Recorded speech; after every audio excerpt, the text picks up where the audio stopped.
Hello, hello, hello.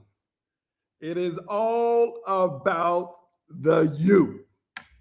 Oh my goodness. I gotta be honest with you. What I did is I wanted to hear all the commentary. I didn't do this right off the bat like everybody else, and I did that on purpose. I wanted to hear everybody's commentary, what everybody had to say. I wanted to hear all that before I made my comments.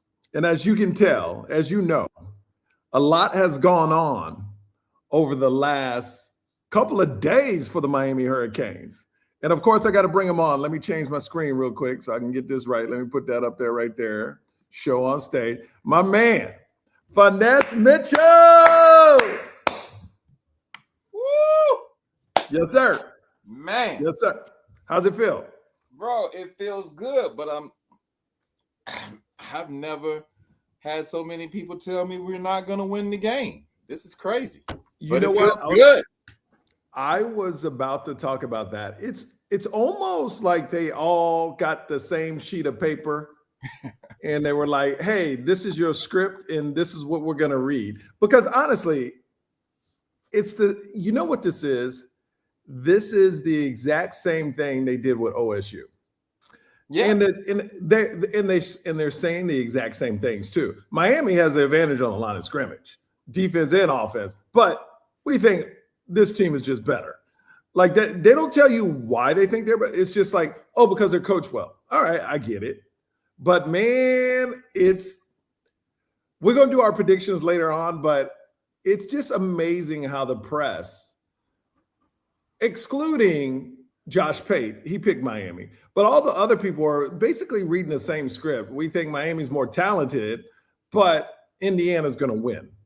And I think they're just going off the last two games they played because they blew out Alabama and they blew out Oregon. What's your thoughts?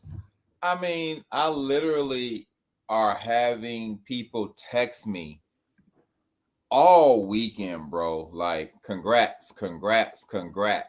But you know what I mean? It's just this weird thing. One of my good friends just said, hey, man, good luck this weekend. Unfortunately, Indiana's like an NFL pro team. And so I replied, yeah, so are the Atlanta Falcons. So I don't know, what are you saying right now, bro? They're like an NFL pro team, but nobody's getting drafted on their team first round. You know what I mean? It's like, okay. I think in the last pod we did, I was like, oh yeah, Indiana. But now I'm kind of pissed that everybody's like, Indiana. And I'm like, well, but wait. We did say this with Texas A&M and OSU. Yep. Definitely with OSU. And then everybody was just talking about how comparable the teams are with Ole Miss and that, if we control the line of scrimmage. And at the end of the day, I just got to continue to think, Michael, I got to believe my eyes. Yeah. You still got to put 11 on 11. They still got to execute. And when it comes to strength, power, execution, I mean, Miami has topped the teams that are supposed to be the best teams in the country. And we're ranked number 10. We're not even supposed to be there. So, what's crazy to me is the whole narrative that it's not going to be close too. Like Miami's going to lose by 10, 15. And this is why I started this podcast, Finesse, is I listen to so many experts and I've been on the other side of that as far as entertainment, right? We know how to make news. We know what catches people's attention. We know what narratives to say to get people to keep watching. Sports news is no different from political news, from entertainment news. It's all the same. It's there to get you to watch. And I got tired of hearing this certain narrative about Miami that wasn't true. Like you're seeing right now. They're just discounting what Miami did. Like Miami's had the toughest schedule to get to the playoffs. And Indiana, like they played, let's be honest, Miami would have ran through their schedule as well if they were in that top bracket. Like I'm talking about playoffs. We haven't had an SEC schedule. But now I'm thinking, what is the SEC at this point? Exactly. So have we been drinking the Kool-Aid for far too long, for maybe 3 or 4 years too long, where we're like, wait a minute, guys. Now that NIL is really the landscape of the whole entire college football land, this talent is spread out. What I respect about the guys who committed to Miami when we sucked, and the talent acquisition that was done by Mario and staff, we've equaled the playing field just by development and bringing in some dogs. Same as Indiana. Now, Indiana does have an age difference. I mean, them some grown men over there in a lot of positions. Yeah, but think about it. Our key positions is grown men, like quarterback. And if they're not grown men, they got grown men mentality and grown men strength. That's right. They all got kids out there. Yeah. I mean, it wouldn't be a Miami squad if they didn't kiss their mama and their newborn after the exactly. A lot of fathers on our team. A lot of fathers on that team. But it's just this narrative where I get it. The press is doing the press, but listening to the press conferences, and this is the point I'm getting to. I understand why they're selling Indiana as a Cinderella story, even though they're 15-0, which is weird to sell a Cinderella as a 15-0 team. But they love the Kirk's, I'm going to mess up his last name, Signetti. That's a story that's going to run for years for them. Right. For years. Because he's so opposite of Mario. He's flashy. He talks a lot. He loves the spotlight to a certain degree. And that's great for TV. So they want this guy to be great. But I just think, man, I just think it's a different story. All the people watching right now, thank you so much. Please hit that subscribe, but leave your comments. Let us know what you think. Let us know your keys of the game. Let us know how you think it's all going to go down. We'll be reading some of those before we get to our predictions. So anything you're worried about going into this game? Because you will be there, right? Yeah, I leave tonight. I land in the morning. I will be there. I will be inside the stadium, and unless I get an offer I can't refuse, unless I can put my daughters through private school for 1 year, then I will be at a Best Western motel at the last minute trying to watch the game because I gave up my tickets. But when you wait for something for over 20 plus years, it's kind of hard to sell that feeling just for money. So I do want to be inside Hard Rock. And I personally want to say that I want to apologize to Carson Beck, because as much as I was on Mario and Dawson and Beck, I don't like it anymore when I feel like Carson Beck, to what you were saying, has gotten more media attention in victory with the same narrative like he's a bum. Yes. Like the entire narrative is, and the Cinderella story for Carson Beck, because we all know that he was. And I'm like, this guy's just won like 7 games in a row. He's third. I believe he's 37-5. 37-5, and they're saying, man, like he got ran out of town, or we know what he does, and maybe that may be the Georgia fan base that can say something like that. But when you kind of look at the body of work he's put together here in Coral Gables, bro, at some point the media has to get off the talking points and the sheet of paper to say what they want to say about Carson Beck, and to say, wow, man, we got to get this guy credit. And you realize he's 1 game away from winning the Heisman. If he doesn't have that Louisville game, he probably wins the Heisman, or he's there at the Heisman, because the numbers aren't that vastly different besides those 2 games of interceptions. But you take away that Louisville game and take away those 4 interceptions and give that a win, he's in New York with all the other quarterbacks. I think Shannon Dawson and Carson Beck were at a low point in the season at the same time. And so were we. Yeah. We've seen what my good friend, my frat brother, who was a trainer when I was actually playing on the team. We go back and forth with Miami because we were there for the Leon Searcy days and the Craig Erickson and Gino Toretta days and Dennis Erickson days. But what we have said, and he just is not a Mario fan, but he lately has been saying, I think Jimmy Johnson took him to dinner. I really think Jimmy Johnson took him out and took him to dinner and looked him in his eye and said, what are you doing? He said, I've never been more impressed with Mario than when I was when I saw how he coached the Ole Miss game. The coaching, in addition to that last drive, Mario calling timeouts at the right time, Mario seeing the defense wasn't ready and stopped everything at the right time instead of letting people call a play. Mario was in sync with the team and what was going on in clock management to give us enough time, even when we were down inside the 30-yard line with under a minute to go. We needed all those timeouts at that time, and Shannon Dawson and I'm rambling, but what I'm saying is that it's all going to be played out on the field on Monday night. Yeah. And at this point, bro, I'm not gonna give any slander to Indiana. They are they're great. They're great. That executes, and they don't have to be the biggest team to basically win this game. Miami, if we pray that Miami doesn't get the penalties and beat, and just shoot themselves in the foot. But what we also want to see, what I want to see personally, I don't want to see false starts. I don't want to see. I just want to see us execute. I just want to see us execute and control the line of scrimmage. And if we keep Fernando roller coaster on the bench, he has no chance to here's the thing.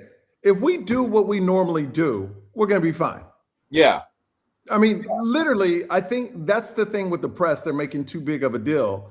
Is if Miami does what Miami does, which no one has stopped, they'll be fine. They're going to be fine.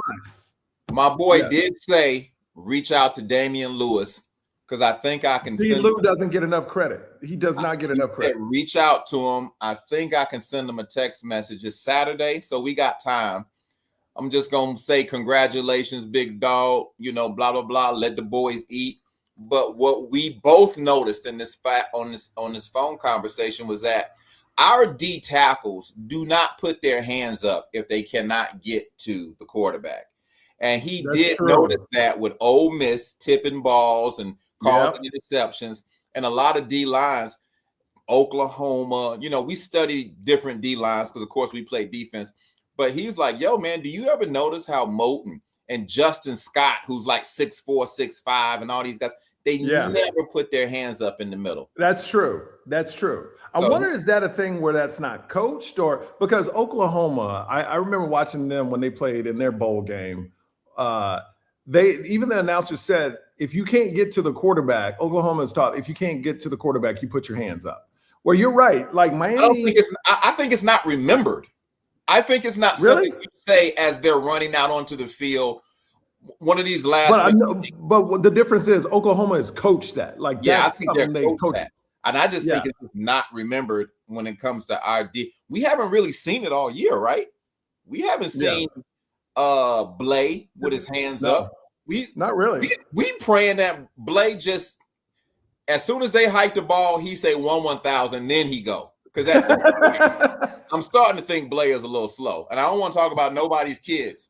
But you can't be that close to the football and you're staring at it and you decide to go anyway, and the ball is still on the ground. Maybe you're doing a little bit, a little before the game. I don't know. But we've seen it so much where he does it and he tries to take himself out of the game because he knows he's in trouble. Is something wrong? It's something. It's like getting in trouble from your parents and you go into your room yourself. You're like, all right, I'm gonna put myself. The ball, Mr. David Blay. If you're Mesidor, Lightfoot, if you're banging out there on the edge and the stadium is loud, I get it. You're trying to get a jump, I get it. You're staring at the ball, sir. You're so right true. There. And he does it once a game, bro. Once a game. It's like be talking about it if he did it 3 games ago. And I'm gonna just let all the Miami fans know right now, he's gonna do it in the championship one time too. Just get prepared. He's gonna do it. He's gonna do it. And it is what it is. It is what it is. We have Moulton in the middle. We have Scott, and who is our 4th guy? Scott, Moulton, Blay. Oh, and then they shift 18 to the inside sometimes. Blunt, yeah. That's our 4-man rotation. So I was just rewatching like 10 minutes ago, the Ohio State game again. And when I watched that game again, if Miami goes up 17 or 21 that first half, it would have just been a complete washing of OSU. They left so many points on the board and bad clock management towards the end of that half. It was pretty, but how dominant they were against the supposed number one team, and that's why I look at that first half. Say it. And I go, there's no way Indiana is better than OSU, even though they beat OSU. Yeah. But that's what I'm saying, man. We already talked about our. Oh, they drubbed Oregon. And I reply, Oregon's quarterback had a really bad day. Dude, they let him score. He had a Carson Beck day at Louisville. He was just he had a Carson Beck day the first 3 series. Like they had 21 points off of turnovers. Yeah. You know what I mean? Here's the thing. You're taking this blowout. I think they're taking this blowout way out of proportion on Oregon because Oregon, they had 21 points before you could blink. And anybody you play like that they're going to get blown out the rest of the way. Right. Most likely. Right. Especially if your defense starts to give up a little bit. Yeah. Any more keys to you know what we need to talk about before predictions? What about Mario? Everybody, this is what upset me. Okay. Everybody was like, what about our quarterback? What about our quarterback? And I go, we in the playoffs. See, this is Miami fans. The worst things about Miami fans, they're worried about a transfer quarterback and we're playing in the Natty. And I sent out a post. I go, yo, Mario got this. Right. He's been doing it. It's funny to me how fans think a coach like Mario, who's known to work 24/7, they think he's just chilling. That's so weird. Like, he doesn't care about who's the quarterback next year. And then he pulls Darian Minchie from Duke. And it's not done yet, but it looks like he's coming. Mensa. Darian Mensa. And let me tell you something. When I heard that name, I started laughing because it's to Manny Diaz once again. But if we get him, do you understand? And look, I hate to play the if game, but let's play the if game for a second. Yeah. If Mario would have came to the conclusion of having some defensive backfield last year, Miami could have been on a 3 playoff run, like national championship run, 3 years in a row with Cam Ward, with Carson Beck, and now with this Darian Minchie. Yeah. Right? Mensa. Just think about that. Mensa. Darian Mensa. I got to get that down because he's going to be our quarterback. He's going to be our QB1. And I don't care. And here's the thing. A lot of people saying it's tampering. Everybody's tampering. And it's all about money. These kids sign contracts and then they break them because there are no rules. So all these people getting mad at the players. No, it's the system. Get mad at the adults that made the system. Go ahead. Real quick. In the age of NIL, guys, I don't think you can ever say tampering ever again. No. Everybody has an agent. So now the agent makes the phone call to say, hey, is there an interest? So when you tell the agent, yes, there is an interest, and the agent goes back to Darian Mensa and says, don't go back to school. That's not tampering, guys. That is the new reality of this semi-pro college football. And you know what? You hold on, Finesse. You said it right there. This is semi-pro now. It's semi-pro. It's semi-pro. It's not college anymore. This is semi-pro. And Dan Rad, I'll call him Dan Rad because I don't know how to say his full name. The Miami Athletic. What is Radovich? Radovich, right? Mm-hmm. They just quoted him saying, "Why even put a $20 million budget on it? Why not just let colleges pay as much as they want for lineups and let the chips fall where they may, and then it'll balance out in the future." And they go, well, don't you think and then they said, don't you think if it does that, the teams with the most money will win? He goes, yeah, that's what's going on right now. That's what's happening. I definitely believe that it should be a 15. I mean, we can go at high. I didn't know it was that high at 20. But it's Radakovich. Radakovich. So you didn't even know how to say it. Dan Radakovich. That's why I call him Dan Rad. It's just easy. Dan Radakovich. Radakovic? I don't know. But no. This is a better example. They're saying it's like the AAA for football, except they make a lot more money. Yeah. College players are probably going to be the second paid non-professional sport outside of football, baseball, basketball. I really think they're making more money. I know they're making more money than G League players in the NBA. Oh yeah, 100%. The quarterbacks are definitely. First of all, they are making more money than offensive linemen and defensive line. Anybody drafted in the 3rd round and beyond on a rookie deal, you're not making no money. But also all these fans that talk about the money, you got to remember. Oh, and we'll get to your comment, Anthony. I definitely want to talk to Finesse about this. We'll get to that comment. But the one thing you got to remember, and I tell fans that are mad about the new way of college football, you're hearing about the 0.1% of players getting paid like that. Like there's probably out of all the student athletes playing football, 20 that are in that conversation. But since those 20 get all the money, that's what we're focused on. And they get all the press. All the press. The other, let's just make 9,000 students that are playing, they're not even close to that money. So I go, yeah, we're getting all hyped up about 20 people controlling the narrative that are getting that type of money. The rest of them, yeah, they all getting paid to some degree. Like, how do you look? Malachi was probably paid about what, 800 his first year, maybe $1 million. He's probably going to make 2-3 million this year. I don't even think that. I think him reclassifying and coming to Miami as a 3-star and nobody really knowing what they had. I think they just accepted him into the class because he wanted to reclassify. And they're like, well, we're going to bring you in anyway. Come on. They don't know what they have. I would love to see that. I don't know if you can do this, but after game 5 or 6, I would love to see a student be like, coach, I'm pretty on fire right now. We need to start talking money. You know what I mean? Because at this point, him going into next year, easy Jeremiah Smith money, bro. Oh, dude, I've already look. So you got to budget him, and you got to budget the quarterback. Yeah, willingly and unwillingly. Since the podcast gets bigger, and you know this, you meet a lot of people, and you start hearing things, and I just know they took care of him right away. That was one of the first orders of business. So I do want to get to this comment by Anthony, and this is kind of like I've been wondering about this too. It says, Mike, can you explain to me this narrative that Miami can't stop stunts that Indiana runs on their D when we did the same thing to the Rebels and they ran the exact same thing as Indiana? I'll give my take. I think they're just more polished. I think they've been playing together longer. And like Mario kind of said, when a team plays that long together, you stop thinking about what you have to do. Am I in the right place? And you start focusing on the other team. Right. Does that make sense? So you know where you need to be. Now you really just analyzing, you know? Right. Back in the day, stunts would give us fits.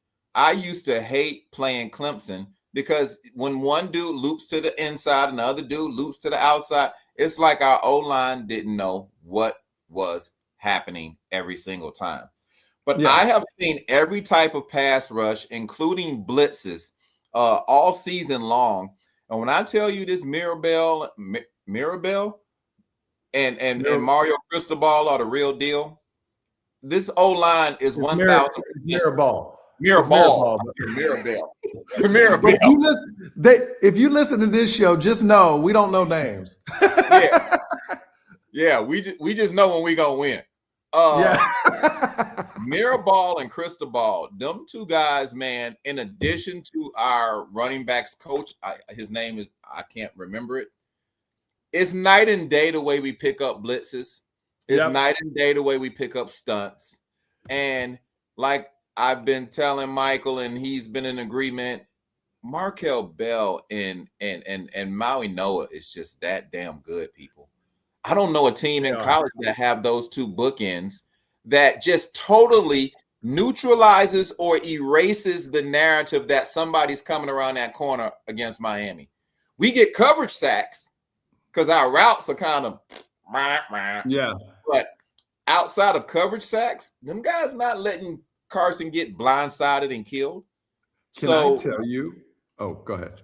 No, so when people talking about D-lines giving us fits with stunts, I notice Indiana, they get skinny when they slicing through the line. Yeah. Other than that, bro, I'm thinking Miami's ready for the challenge and is up to the challenge. Two things. The difference with Miami's offensive line and all these other offensive lines they played, Miami doesn't have large splits to get skinny through. So you can stunt all you want, but Miami has thin split. There's really, like, when you stunt, it needs to be bigger gaps. I think it's going to go against Indiana trying to over stunt. It's like, you know what? The guy that it's more like A&M's defense against Miami's offense. A&M like to stun a lot. And if you in Miami's was catching their stunts and then breaking off long runs, because if you stunt, that means somebody getting stunted out of a hole naturally. So if Miami catches your stunt and you got the best offensive lineman in the country on that line, they catch you 5-6 times. That's some big runs. So I'm not worried about the stunning. I just think the whole thing is overblown. I do want to give a shout out. I got a super chat. Thank you so much, Jason. He says, thank you for helping my outlook on the CFP selection show. It's all BS. I said it from the beginning before it even came out. It's a show. It's about ratings. I told everybody exactly how it was going to go. It's all about ratings. It's all about talking points. It's all about narrative. And you're welcome. And thank you for the super chat. Your super chats make this show happen. We got over 200 people in the chat right now. Thank you so much. I do want to let me see if there's anything. The CFP was so scary to not vote Alabama out and put Notre Dame in. They caused money, all that bro. drama. Money. They caused all that drama. They put people against each other that shouldn't have even been against each other. Meaning, like Notre Dame coming after Miami, we beat y'all, bro, head to head. So don't bring the smoke to us. But it was Alabama who should have been sitting home. Anyway. Finesse, this guy says, Mike and Finesse, comedians are so accustomed to saying this guy right here in the first row. They don't need to know names. Right. Hey, this guy. Hey, man, how long you been married? Oh, yeah? Y'all having good sex? Oh, yeah? Right. We get real personal. We don't need quick. names. We don't need names. So they want to let you know the running back coach is Matt Merritt. So let me tell you why I like Matt Merritt. Never even heard that name. If you could have said that name to me 10 times, I would have been like, who's that? I could have said Max. I could have said Max Headroom. You would have been like, okay, well, Max. I would have been like, well, yeah, he's doing a great job.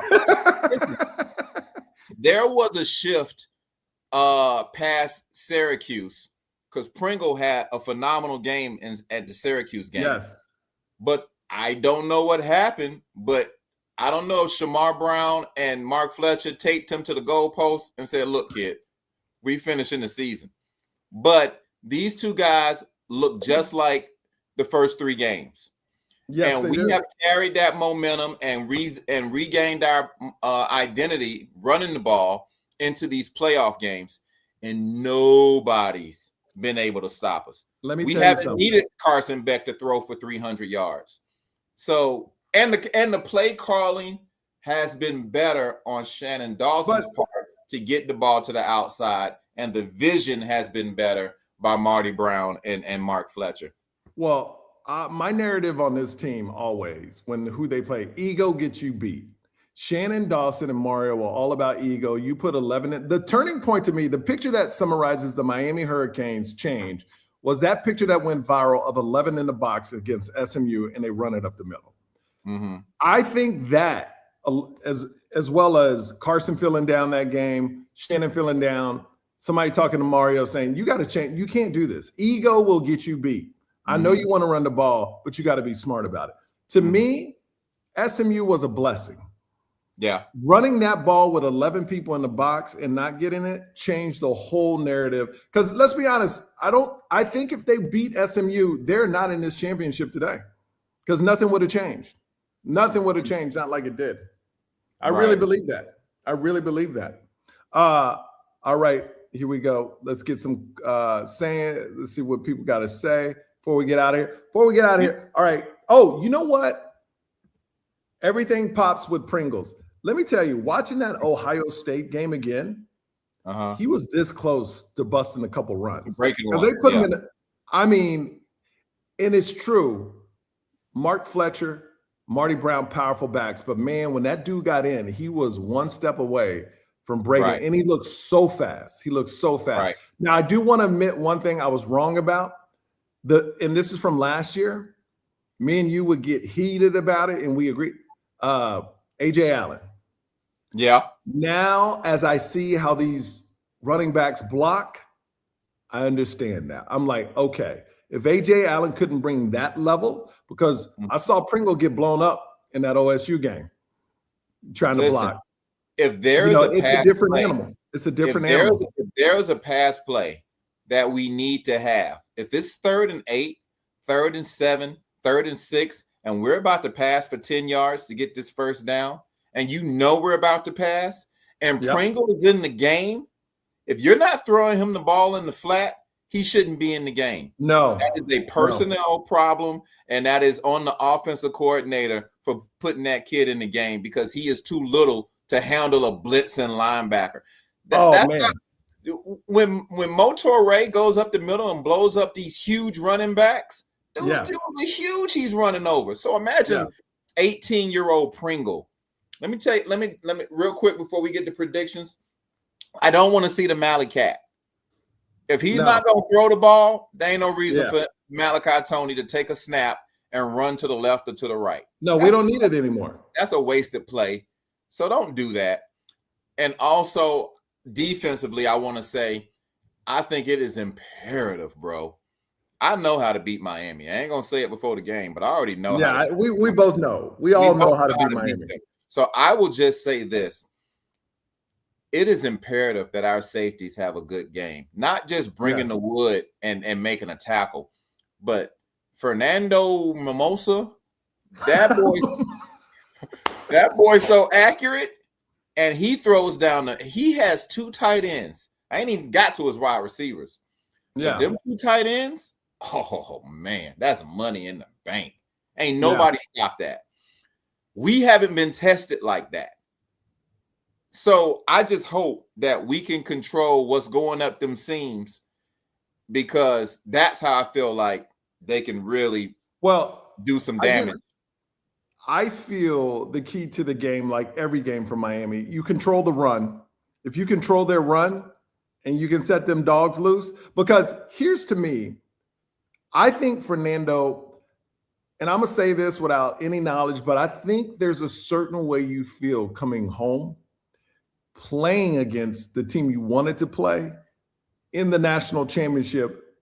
Everybody you went to high school is going to be there. Your parents are there like they do I think there's more pressure on Fernando himself as a person than any other player in this game, because of the narrative, because of the Cinderella. And I think since that pressure will affect him at the beginning of the game. And our blitz always gets there. When it gets there, it's going to be interesting to see how much it rattles him, because like I talked about at the beginning, nobody has a front 7 like us on either side. Nobody has that front 4 like us on either side of the ball. That I don't care how good you think your team is. Until we come and hit you, it's a different story. So I really feel that the player with the most pressure on is their quarterback, just because of all the pageantry, just because every question is about coming home and playing Miami in a school that overlooked you, even though they offered him money last year to come to the school, but whatever. Mario wasn't here then. But I think this dude has so much pressure on him. Do I think he cracks? I'm not saying that. I do think it will affect him at the beginning of the game, though. I think we should put Cam Ward bobbleheads all throughout the stadium to give him flashbacks of losing a 23-point lead in the 3rd quarter. I watched that game, bro, from the Comedy Store bar in the back room at the Comedy Store in LA. Yeah. And it won a lot. Oh, it's crazy. It won a lot of Miami fans, but it was packed in there for some reason. So when I kept telling them who they're gonna throw to and when it was just, I was like, we about to hit Restrepo. We about to hit George. Like money, bro. Everybody was like, dang, Finesse, you really know this team? I'm like, this is my team. We not losing. It's gonna be a big night for that guy. Everybody's gonna have the willies. And I just want to. I'm really looking forward to Corey Heatherman calling a really good game and having a plan B and C. you got to be ready to adjust on the fly, and maybe it'll be too late if you have to wait till halftime. So hopefully, So hopefully what? Go ahead. So hopefully what? So hopefully, if we do see something going awry toward the end of the first quarter, going into the second, that he has an answer for it. Shannon Dawson gonna do what Shannon gonna do. Mm-hmm. We gonna be out there trying to help him call plays the entire game through the TV, through the yelling TV, out plays out there, But that Corey Heatherman, man, he's really. I mean, we've seen it. We've almost we don't have the same personnel, Michael. We brought in some dogs, but yeah, one summer with these guys, and you got these guys playing like this, we not gonna have that guy long. No, we're not gonna have. We'll have it next year for the repeat. All right, Finesse, it's time. Give me your prediction. Miami. I'm going big, bro. Mm-hmm. I'll change my mind. I'm going big. I think we scoring 31 points on their defense. And I think they're going to score 17. 31-17. 31 to 21. The 10-point swap is in Miami's favor. You know what? And if I find my other sock, I can't leave LA until I find this other sock, because I always wear these. And I can't find it, but I got my turnover chain. I got the There you go. Let's go, Canes. Let's go, Canes. All right. 34. What's your prediction? 34. 21. I don't think it's even going to be close, Finesse. The way I view this game, because I don't get caught up in the media hype, it's all about the trenches. Every game is about the trenches. Their trenches can't handle our trenches. Just like I put it like this. Indiana was a 5.5-point favorite until they blew out Oregon. Miami, if they were decent, look, Miami played one of their worst games and still beat Ole Miss.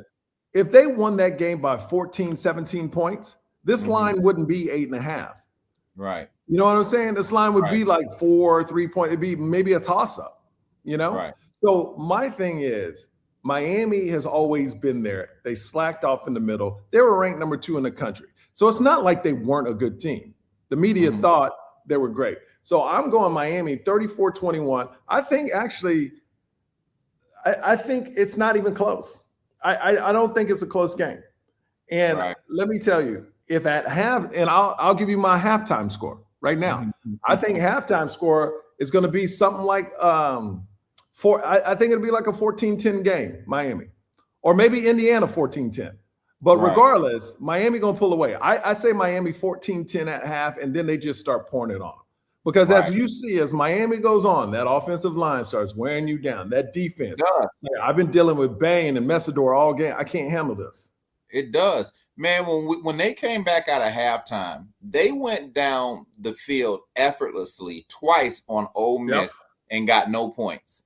Yep. I don't know what happened, those drive-killing penalties and a missed field goal, but I'm like, those boys on the Ole Miss side are tired. And all we do is keep pounding that rock. And so I'm looking forward to ball control. I actually think somebody's going to get hurt. I actually see somebody. I've been envisioning somebody coming around that corner or somebody blitzing and somebody getting tweaked up a little bit on the Indiana side. Now, I don't know if it's the quarterback or what, but somebody might come out that game for a couple of plays and they're going to be rattled for the rest of the game. And I just don't think it's going to be an Indiana blowout. I would be shocked, bro. They come into the rock. No. You feel we play come into the rock and all of a sudden we forget who we are? And you know what? I even said that stadium could be all Indiana. It wouldn't matter. Just like A&M, it didn't matter. It don't matter, man. Listen, trenches travel. This has to make sense to people. Indiana is not that much better than Notre Dame. So no. Into the rock with their backfield and their big-time receivers and their big-time secondary, and we handled them like that, that game shouldn't have been that close. I'm still saying that. So, yeah, man. But here's the thing, and this is for next year. Those games won't be close because now with this new way, you got to blow out every team. So there's no going to be letting off the brakes anymore. You can't play that way in college football anymore. You need to beat every team by as much as you can. which eventually will slow down development of players coming up too, because they need to keep the foot on the gas. So we'll see how that all plays out, but that's for another time. Lastly, I Final just want words. to say this, guys. Final words. Final word is this.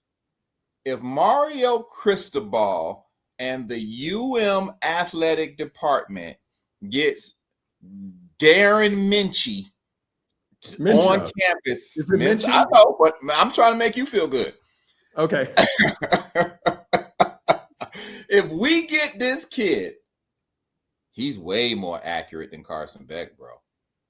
He got a Cam Ward arm. Cam Ward like.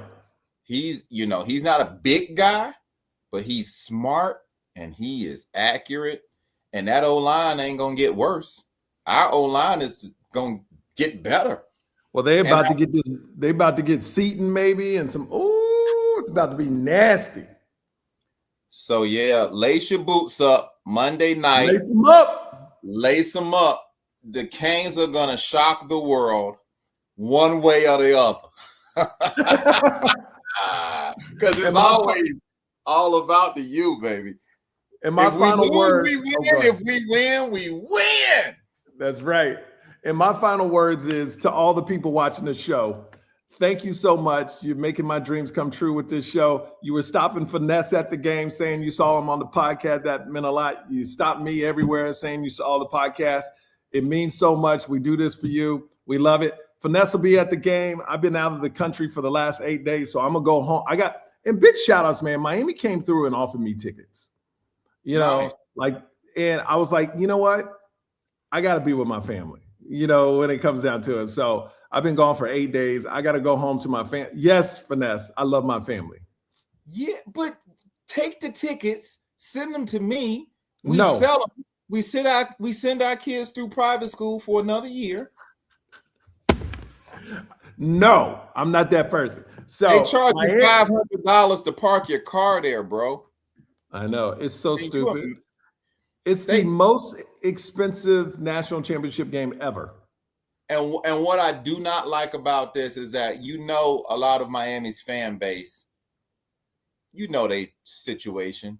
And if they can be there to support, they would be there. But nobody can get these tickets, bro. The 300 level is at $3,000. It's at $4,000. It's at 30. The cheapest ticket in that place today is $3,900. It's a long way from Orange Bowl. No blocky, no blocky, no blocky, no blocky, no blocky. Well, all right, Vanessa. Yeah, I'm gonna try to ignore anybody saying I need to, because if you don't see me posting on Instagram from the game, that meant I paid my mortgage for the rest of the year. And y'all just gonna have to forgive me. All right, Finesse. I'll talk to you soon. Go Canes. Let's go. Okay, let's go. I gotta find out.